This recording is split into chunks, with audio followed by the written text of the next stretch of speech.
Tulad ng kakambal niyang si Tak, kinagigiliwan ngayon ang bulilit na si Wak ng Mulawin versus Ravenna. Kilalanin natin ang isa sa mga anak ni Haring Gabriel sa chika ni Nelson Canlas. Ano ugnayan ng mga Mulawin, Ginawak at Tak? Marami ang naintriga sa tanong na ito ni Reyna Rasiana at nireveal na ang tunay na pinagmula ni Wak. Umanda sa akin, Ravenna ka! Mga eksenang maaksyon at puno ng emosyon.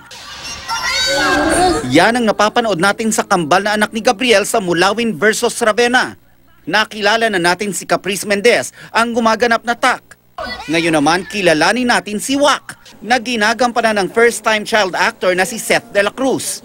Bata pa lang daw si Seth, nakikitaan na siya ng kakaibang talent ng kanyang mga magulang.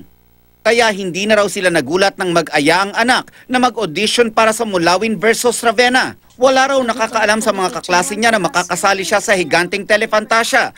At sa first day of school nitong Hunyo, nagulat daw ang friends niya sa school. Pati po yung mga iba kong kaklase sigawan. Talaga? Opo. Pati po yung mga teachers.